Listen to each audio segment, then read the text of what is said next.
Quem quer dinheiro? Pode levantar a mão quem quer dinheiro.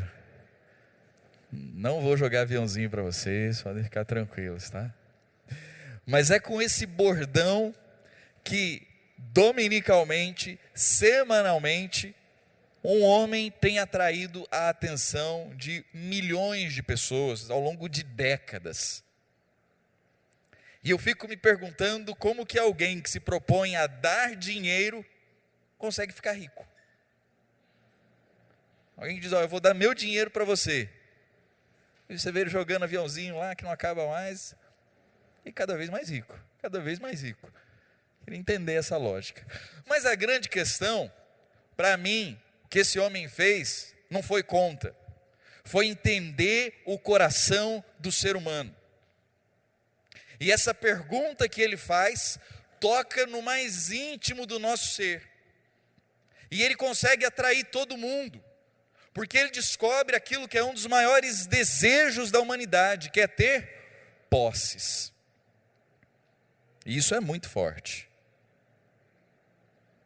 Ter posses é algo que nos move de alguma forma, nos dá segurança, nos dá esperança, nos dá significado, nos dá identidade, uma série de coisas.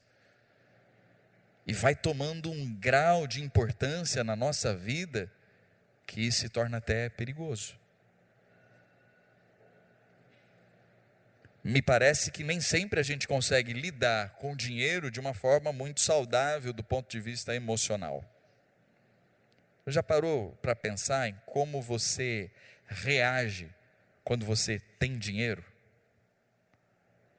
E como você reage quando você não tem dinheiro? Você é a mesma pessoa? O seu humor é o mesmo? A paz que a gente acabou de cantar é a mesma? É diferente, né? É bem diferente.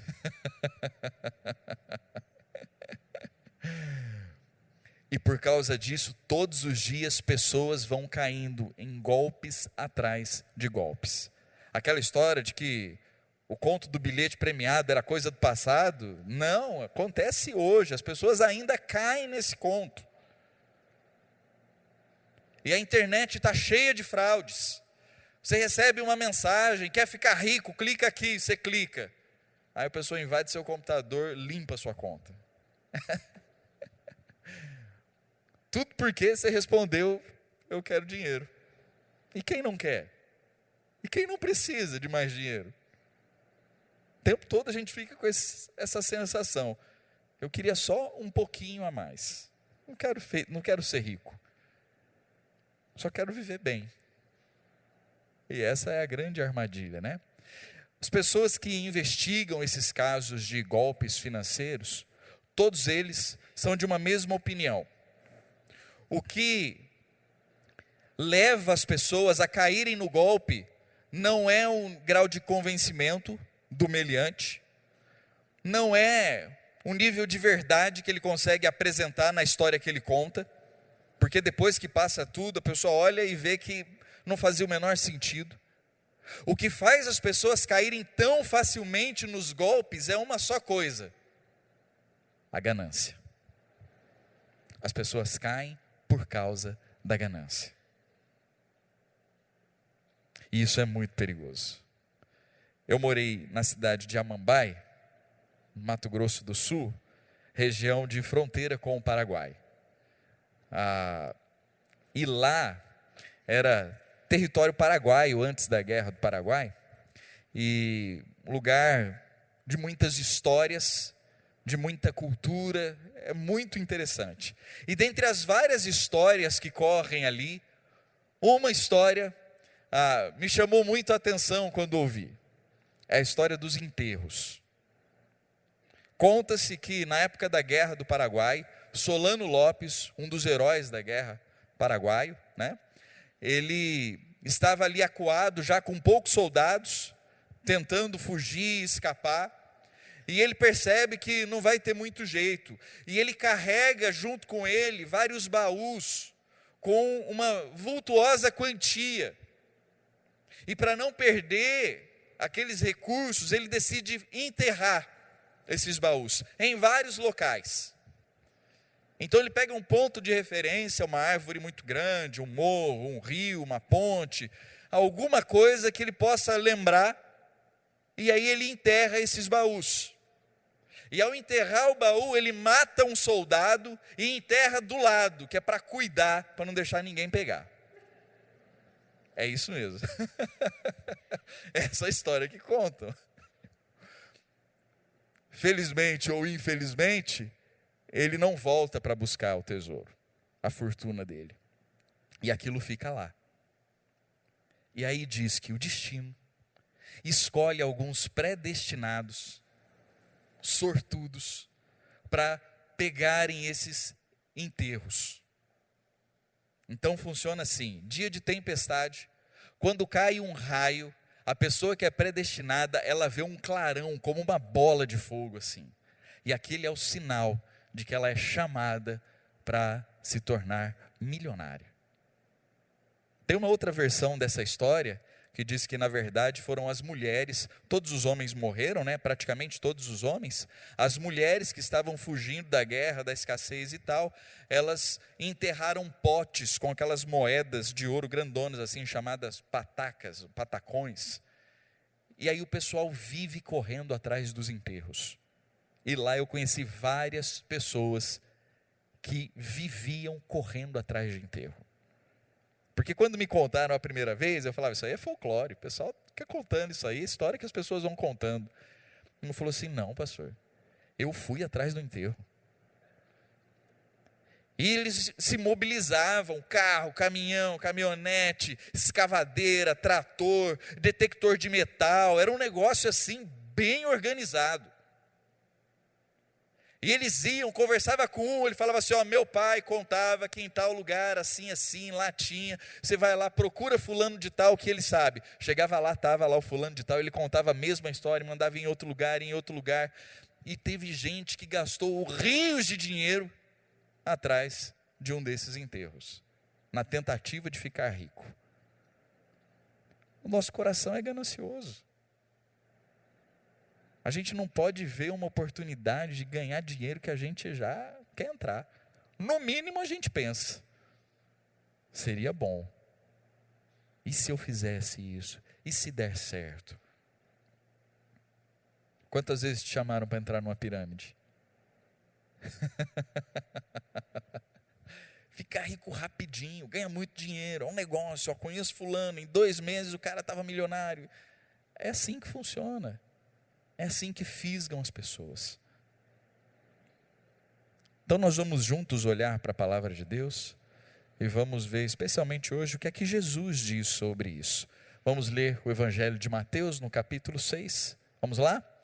Não acumulem para vocês tesouros na terra, onde a traça e a ferrugem destroem e onde os ladrões arrombam e furtam. Mas acumulem para vocês tesouros nos céus, onde a traça e a ferrugem não destroem, e onde os ladrões não arrombam nem furtam. Pois onde estiver o seu tesouro, aí também estará o seu coração. Os olhos são a candeia do corpo. Se os seus olhos forem bons, todo o seu corpo será cheio de luz. Mas se os seus olhos forem maus, todo o seu corpo será cheio de trevas. Portanto, se a luz que está dentro de você são trevas, que tremendas trevas são! Ninguém pode servir a 2 senhores, pois odiará um e amará o outro, ou se dedicará a um e desprezará o outro. Vocês não podem servir a Deus e ao dinheiro. Amém.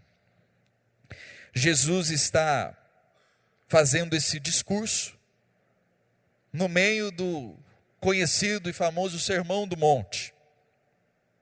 E aqui no capítulo 6 ele começa falando da ajuda aos necessitados, ele fala de oração, ele fala de jejum, e aqui ele começa a falar dos tesouros no céu. E ao se dirigir aos discípulos, Pode nos parecer que Jesus está dizendo para eles: olha, vocês não devem trabalhar, vocês não devem ter renda, vocês não devem ter patrimônio, vocês não devem guardar dinheiro. E na verdade não é nada disso que Jesus está falando.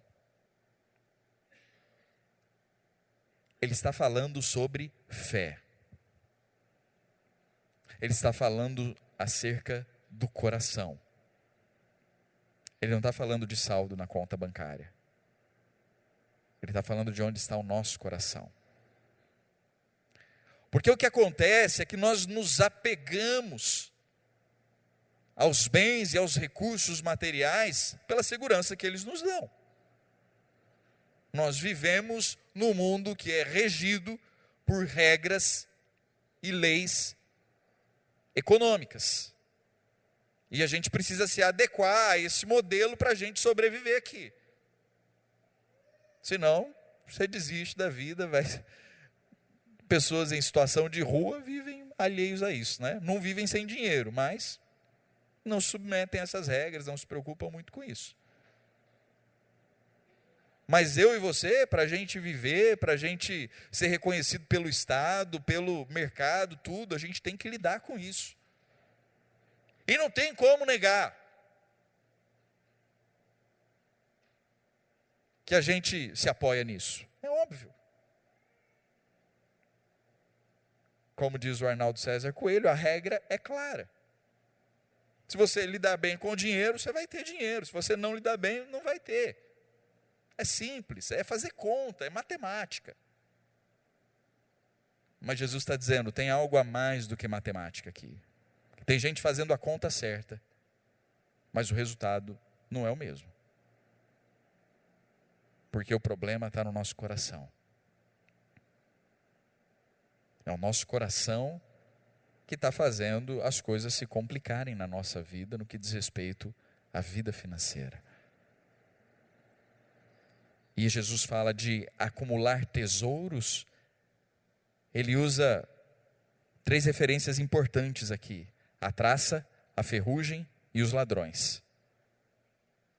Nos parece muito estranho a questão da traça. É que naquela época era muito comum as pessoas guardarem tecidos valiosos. Fazia parte da riqueza, dos tesouros de uma casa e de uma família. Então, dependendo, se não fosse bem guardado, bem acomodado, a traça ia lá, corroía tudo, não sobrava nada. Gastou uma fortuna para ter lá um tecido, seja lá o que for, e aquilo se perde. A ferrugem, porque as coisas de metal vão se deteriorando com o tempo. Processo de oxidação. E os ladrões, a versão que nós lemos fala roubam, arrombam. Mas na verdade, é outra versão que diz que os ladrões escavam e roubam. Não é que o pessoal deixava enterrado os bens. Os romanos chamavam os ladrões de escavadores de lama. Porque as paredes das casas, elas eram feitas com lama. Então, para o ladrão era mais fácil escavar uma parede de lama do que arrombar uma porta trancada, que devia ter algum sistema ali de alguma segurança, né? Então ele ia lá, escavava a parede, se apropriava do que lhe era interessante e já ia para a braquiara, sumia, né? Para ninguém pegá-lo. E Jesus está dizendo, olha, se o tesouro de vocês está aqui na terra, eu já vou avisar, vocês já perderam. Porque esse tesouro aqui se perde.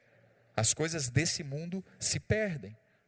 Não tem como você guardar, acumular, não tem como você se apropriar disso. Isso não é seu. Acumulem tesouros no céu. Isso sim permanece. Porque o que é terreno, o que diz respeito à história, se perde. Valorize aquilo que não se perde. E aí vem a denúncia.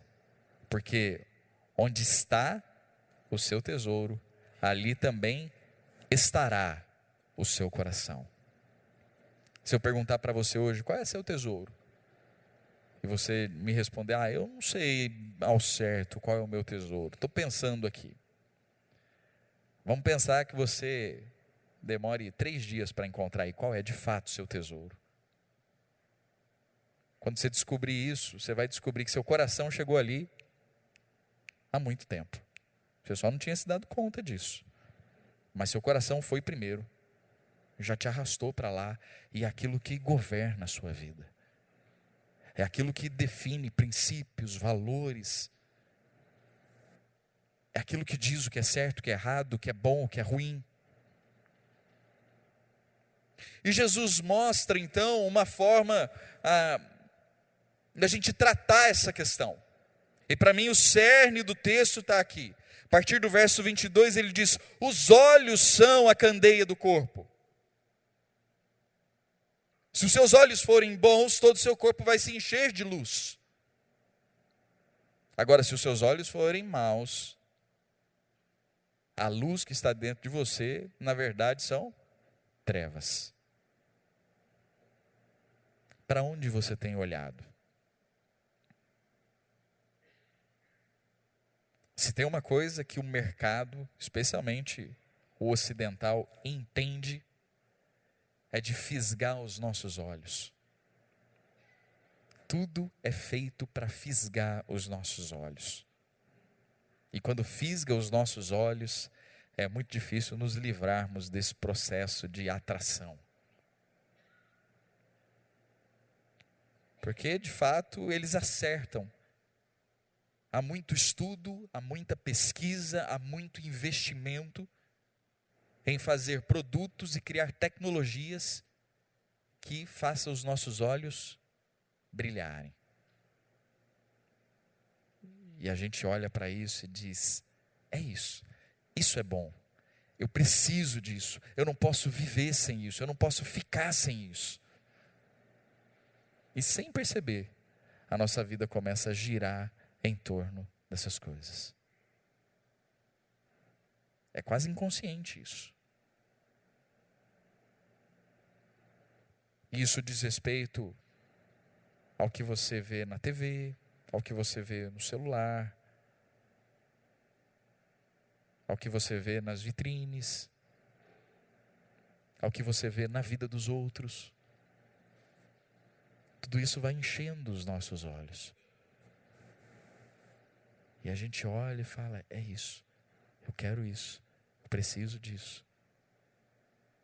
Às vezes são as coisas mais inúteis.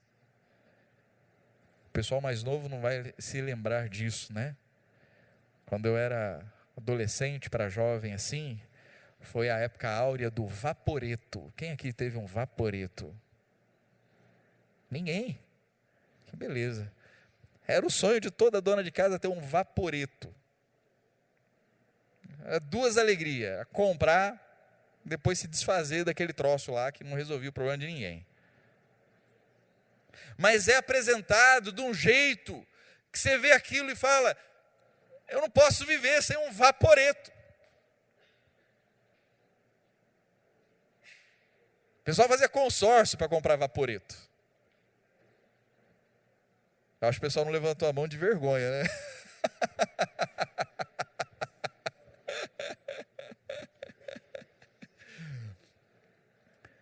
Essa época que eu morei próximo da fronteira com o Paraguai, um amigo contou que ele queria a qualquer custo aquelas TVs portáteis, pequenininhas assim, era desse tamanhozinho que vendia, né? E ele juntou um dinheiro, foi lá no Paraguai, comprou essa TV e voltou todo garboso. Entrou no ônibus, falou: vou voltar assistindo a TV. Não conseguia. A TV só funciona parada. Em movimento, o sinal, agora sinal digital funciona, né? Mas naquela época era sinal analógico. Em movimento não funcionava, não pegava nenhum canal. Ou por que eu quero uma TV portátil que não é portátil? Ela tem que ficar parada. Mas é a cobiça dos olhos. Para onde nós estamos olhando? O que é que enche os nossos olhos?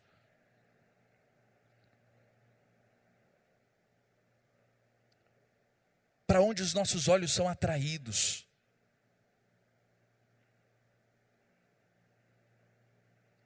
Você vive aí esperando alguém para fisgar o seu olhar? dá um tédio assim, você pega o celular, deixa eu ver se tem alguma oferta aqui. Vai que... E nessa a gente compra coisa que a gente não precisa, mas porque está barato. A metade do preço, a metade do dobro. E a gente vai caindo nessas conversas.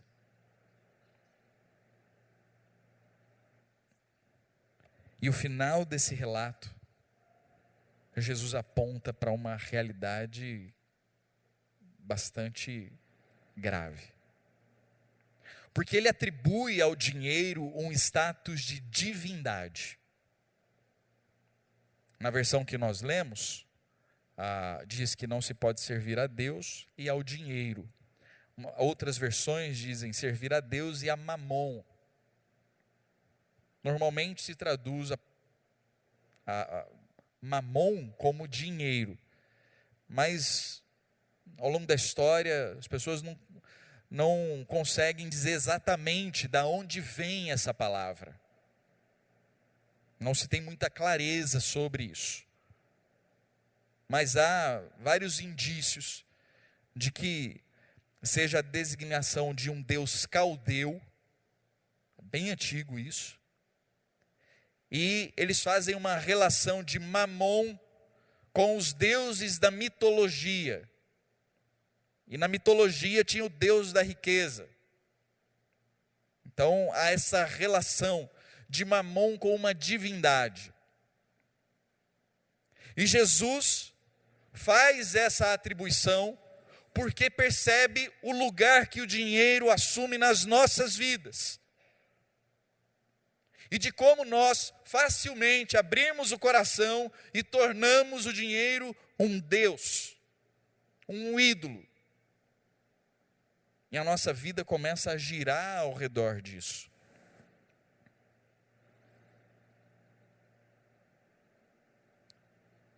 E se o dinheiro se tornar um ídolo na sua vida, é um caminho de morte.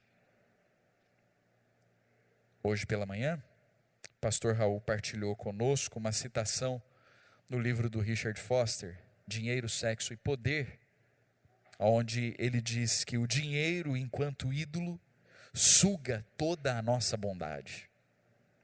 O ídolo exige dedicação e devoção exclusiva. Não tem como negociar. Ele exige exclusividade, exige toda a atenção. E aí, se o que dirige a nossa vida é o dinheiro, nós precisamos viver a partir da regra do mercado. E a regra do mercado em nada se alinha, se ajusta ou se parece com a vontade de Deus. São duas coisas completamente diferentes. Porque se o dinheiro está se tornando um Deus na sua vida, ele está roubando a sua humanidade. Ele está roubando a essência do seu ser. Ele está impedindo que você se relacione com Deus da forma como você deveria. É Ele quem está ditando as regras. É Ele quem está dizendo para você o que pode e não pode, o que é certo e o que é errado, o que é bom e o que não é.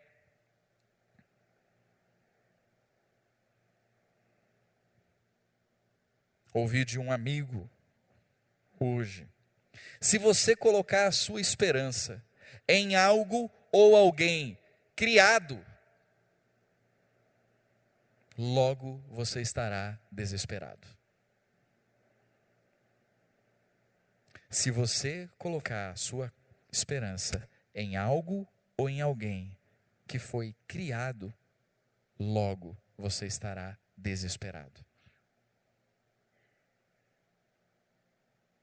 Aí é por isso que você vê as pessoas cometendo verdadeiras loucuras por causa de dinheiro. E nem sempre é muito dinheiro. Mas esse potencial de nos corromper,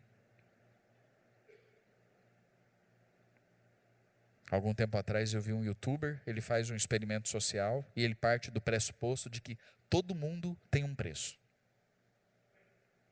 E ele inicia um diálogo com as pessoas na rua, assim, aleatoriamente, e ele tenta comprar as pessoas. Inicialmente as pessoas ficam, não, acha que absurdo, tal. Até que ele tira do bolso um bolo de dinheiro, assim, ó. Aí a conversa muda.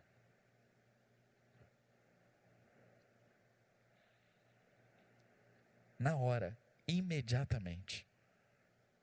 Imediatamente tudo muda.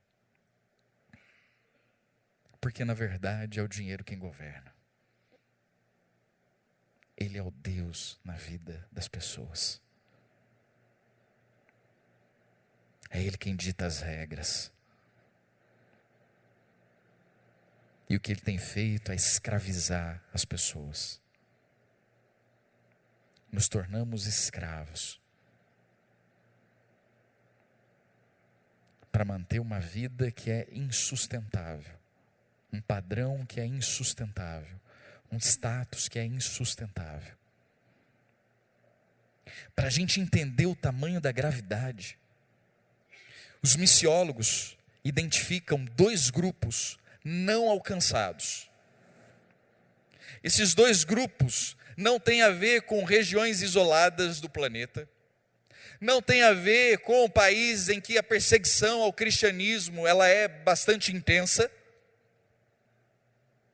não tem a ver com culturas que são completamente avessas ao cristianismo, mas esses 2 grupos têm a ver com extrato social. Os 2 grupos não alcançados são os mais ricos entre os ricos e os mais pobres entre os pobres. O evangelho não consegue chegar ali. Vai, bate e volta. É muito difícil chegar lá. Para ver o tamanho do estrago que o dinheiro causa. Tanto ter dinheiro como não ter dinheiro. São 2 faces de uma mesma moeda.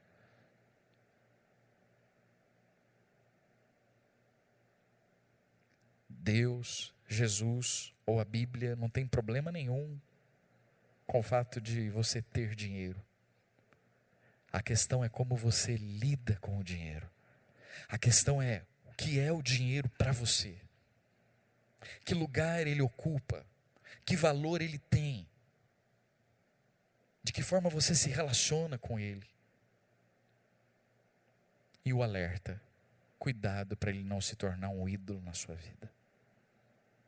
Não pode se tornar um Deus na sua vida.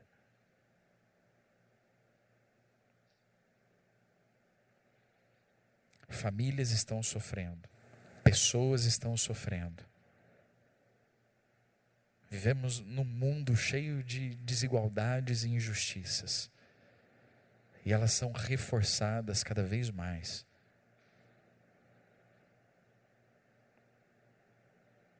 Porque o mundo, de forma geral, tem dado mais valor ao dinheiro do que aos valores do reino. Nós somos chamados a olhar o nosso coração e rever as nossas vidas. Para onde você está olhando? Eu quero lançar como desafio, durante a semana, você meditar no restante do capítulo, a partir do verso 25. Porque Jesus vai falar para onde você tem que olhar. Para onde os seus olhos têm que se dirigir. De que forma você pode preservar os seus olhos. Que vai dar significado para a sua vida. Eu quero que agora você feche os seus olhos. Coloque-se na presença de Deus.